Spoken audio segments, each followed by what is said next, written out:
तो आपका LLB concept classes में स्वागत है। मैं ज्ञानेंद्र कुमार आज संविधान की इस श्रृंखला में प्रारूप समिति के बारे में चर्चा करेंगे। प्रारूप समिति का गठन 29 अगस्त 1947 को हुआ था। इसमें 7 सदस्य थे। इसमें 7 सदस्य थे जिनका नाम नीचे दिया हुआ है। पहले सदस्य थे BR अम्बेडकर, दूसरे सदस्य थे गोपाल स्वामी अयंगर, दूसरे सदस्य गोपाल स्वामी अयंगर, तीसरे सदस्य थे अल्लादी कृष्णा स्वामी अयंगर, चौथे सदस्य थे डॉक्टर KM मुंशी और 5वें सदस्य थे मोहम्मद सदा उल्ला साहब थे। और छठे सदस्य थे N माधव राव। अब N माधव राव के बारे में एक फैक्ट है कि इनके पहले जो थे BL मित्रा सर थे। BL मित्रा सर थे। इनका क्या हुआ था, इनका स्वास्थ्य पहले ये अपॉइंटमेंट हुए थे प्रारूप समिति में, लेकिन इनका स्वास्थ्य हो गया था खराब, तो इन्होंने दे दिया इस्तीफा, रिजाइन दे दिया था।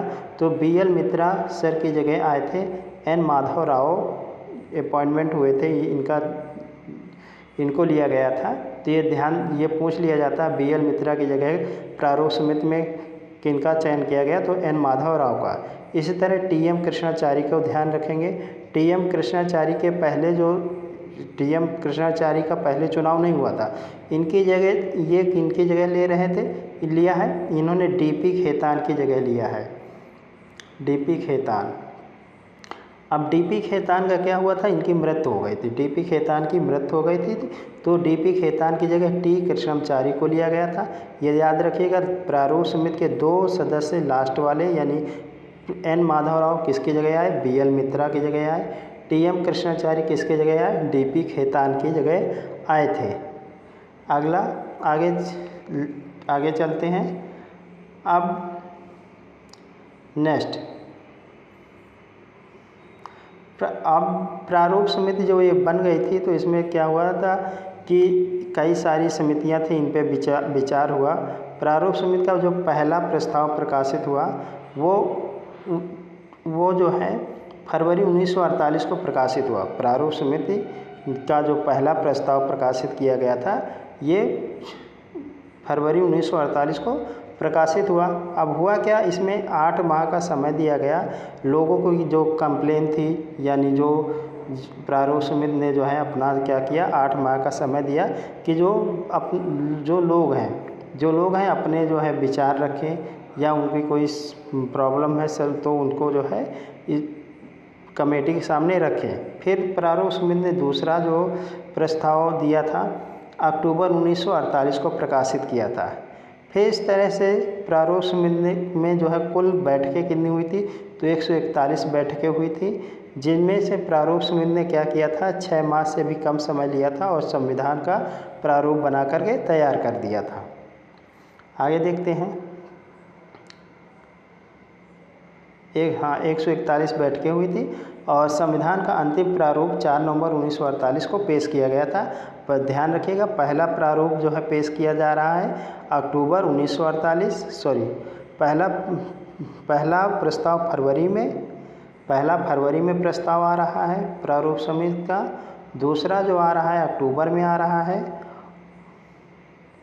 दूसरा प्रस्ताव अक्टूबर में प्रारूप समिति ने पेश किया था, और जो तीसरा प्रस्ताव था वो नवंबर में था। नवंबर में प्रारूप समिति ने प्रस्ताव अपना पेश किया था। अब इन पर क्या होता है, प्रारूप समिति ने जो है अपना प्रस्ताव पेश कर दिया। पहला जब प्रस्ताव पेश किया था तो लोगों से सुझाव मांगे थे कि क्या कोई जो है किसी की आलोचना है, क्या कोई मतलब जो भी संशोधन करना है, पहले में मांग लिया था। फिर दूसरा क्या हुआ था, दूसरे में जो है फिर इसी तरह संशोधन हुआ, और अंतिम प्रारूप जो है इसको 4 नवंबर 1948 को पेश कर दिया गया सबके संविधान सभा के सामने। अब इसके बाद आगे देखते हैं। संविधान सभा पर दूसरी बार 15 नवंबर 1948 से विचार शुरू हुआ। अब पहला जो है BR अम्बेडकर ने 4 नवंबर 1948 को संविधान सभा का अंतिम प्रारूप पेश किया, उसको पढ़ा गया। कब, 4 नवंबर 1948 को पढ़ा गया। फिर दूसरा जब प्रस्ताव पेश हुआ तो 15 नवंबर 1948 को पेश हुआ। अब इसमें भी अब विचार विमर्श चालू हुआ। ये जब विचार विमर्श चालू हुआ तो ये चला कब तक, ये जो है 17 अक्टूबर 1949 तक चला। कब तक चला, 17 अक्टूबर 1949 तक ये चला। जो दूसरा प्रस्ताव पेश किया था प्रारूप समिति ने 15 नवंबर 1948 से, ये 17 अक्टूबर 1949 तक ये चला। अब हुआ क्या, इसमें जो संशोधन के लिए लोगों ने कहा कि इसमें इतनी गलतियाँ, कितनी 7653 गलतियों को लोगों ने कहा कि ये यहाँ पे सुधार कर दिया जाना चाहिए। लेकिन संविधान सभा ने क्या किया, सिर्फ 2473 पर चर्चा की और इन्हीं को संशोधन कर दिया गया। और मोस्टली बाकी जो अन्य थी लगभग यही बातें वहाँ पर भी लिखी हुई थी। तो संविधान सभा ने क्या किया, 2473 जो एडवाइसेस थी, जो भी संशोधन थे वो कर दिए थे। फिर इसके बाद तीसरी बार 14 नवंबर 1949 को B.R. अम्बेडकर ने क्या किया, एक किताब उन्होंने पेश की थी। वो पुस्तक का नाम पूछ लेता है, तो उस पुस्तक का नाम क्या है, the constitution is settled by the assembly. ये नाम की पुस्तक जो है B.R. अम्बेडकर साहब ने पेश किया था संविधान सभा में।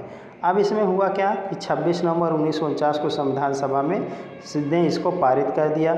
इसमें जो सदस्य उपस्थित हुए थे, इसमें जो है 299 सदस्य थे। संविधान सभा जो सदस्य थे कितने थे, 299 सदस्यों में से केवल 284 सदस्य उपस्थित हुए और इन्हीं का क्या कर लिया गया, इन्हीं का सिग्नेचर करा लिया गया था और संविधान जो है पारित कर दिया गया था।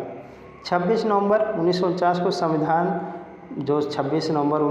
को संविधान हमारा पारित हुआ था, तो उसमें उस समय 395 अनुच्छेद और 8 अनुसूचियाँ थी, यानी 395 अनुच्छेद और 8 अनुसूचियाँ थी। बाद में संशोधन कर करके जोड़ा गया और उस समय जो विधि मंत्री थे B.R. अम्बेडकर साहब थे और B.R. अम्बेडकर साहब को ही संविधान का पिता कहते हैं और B.R. अम्बेडकर साहब को ही संविधान का पिता कहा जाता है। ये उस समय के महान लेखक थे, संविधान विशेषज्ञ थे और ये विशेषकर इनको B.R. अम्बेडकर साहब को आधुनिक मनु की संज्ञा दी जाती है। यानी जो है वैसे हमारे जो कानून की जो पुस्तक पहली लिखी है तो मनु जी ने लिखी है, तो और फिर जो अभी जो मनु जी की पुस्तक थी उसमें तो वो एक धर्म के आधार पर पुस्तक थी, उसमें कुछ त्रुटियां थी।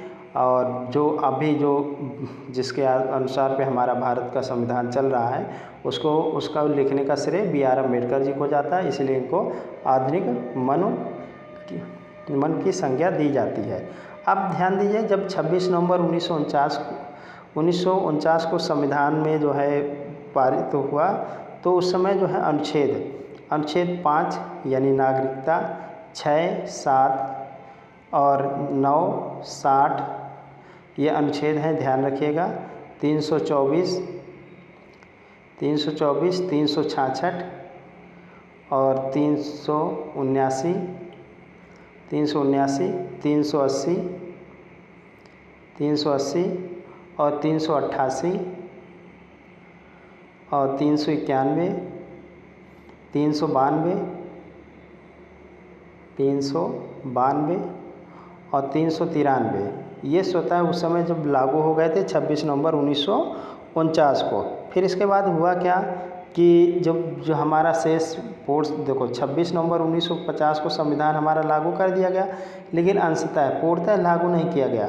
पूर्णतः कब लागू किया गया, 26 जनवरी 1950 को। अब 26 जनवरी 1950 को क्यों लागू किया गया, क्योंकि नेहरू जी ने जो है जब लाहौर में यानी जो है लाहौर में कराची में क्या किया था, 26 जनवरी 1930 को ही एक झंडा फहराया था रावी नदी किनारे।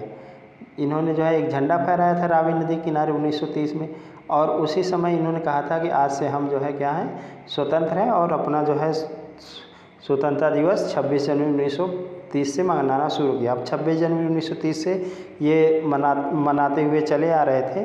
तो अब जब हमारा देश आज़ाद हुआ 15 अगस्त 1947 को। तो ये तो स्वतंत्रता घटना हो गई और संविधान हमारा बन करके तैयार हो गया और उसको लागू कर दिया गया 26 नवंबर 1949 को। अब ये 26 जनवरी क्या किया जाए, तो ये हुआ कि संविधान का कुछ अंश बचा के रखा गया और 26 जनवरी यानी नवंबर में लागू कर दिया गया और कुछ अंश बचा कर रखा गया और उसको 26 जनवरी 1950 को पूर्ण रूप से लागू कर दिया गया, क्योंकि ये 26 तारीख जो है हमारे लिए ऐतिहासिक थी। इसीलिए जो है हमारे संविधान को पूर्णतः कब लागू किया गया, 26 जनवरी 1950 को। धन्यवाद दोस्तों, मेरे इस चैनल को सब्सक्राइब करिए, कोई एडवाइस है दीजिए और कमेंट करिए। धन्यवाद।